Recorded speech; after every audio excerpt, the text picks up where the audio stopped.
ஆருளுடைமை என்னும் தலைப்பின் கீழ் 10 குறளைப் பார்ப்போம். அருட்செல்வம் செல்வத்துள் செல்வம் பொருட்செல்வம் பூரியார் கண்ணுமுல. கொடிய உள்ளம் கொண்ட இழி மக்களிடம் கூட கோடிக்கணக்கில் செல்வம் குவிந்திருக்கலாம். ஆனாலும் அந்த செல்வம் அருட்செல்வத்துக்கு ஈடாகாது. நல்லாற்றான் நாடி யாருளால்க பல்லாற்றால் தேரினும் அஃதே துணை.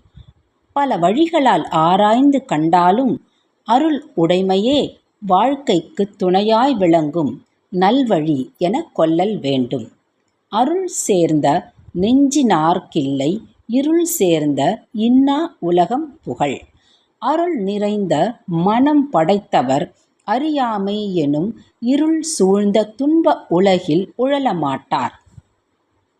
மன்னுயிரோம்பி அருளாழ்வார்க்கில்லென்ப தன்னுயிர் அஞ்சும் வினை.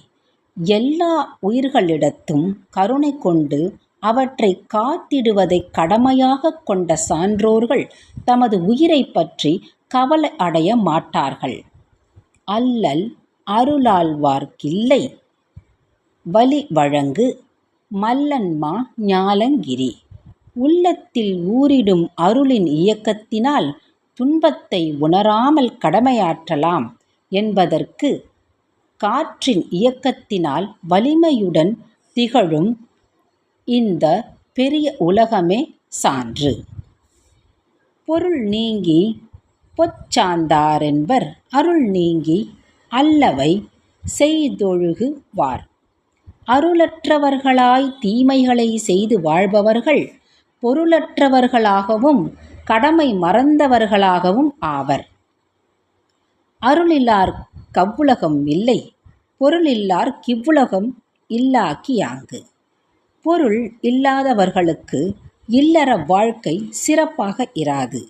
அதுபோலவே கருணை உள்ளம் இல்லாதவர்களின் துறவற வாழ்க்கையும் சிறப்பாக அமையாது. பொருளற்றார் பூப்பரொருகால் அருளற்றார் அற்றார் மற்றாதல் அரிது. பொருளை இழந்தவர் அதனை மீண்டும் தேடிப் பெறலாம். அருளை இழந்தால் இழந்ததுதான், மீண்டும் பெற இயலாது. தெருளாதான் மெய்ப்பொருள் கண்டாற்றால் தேரின் அருளாதான் செய்யும் அறம்.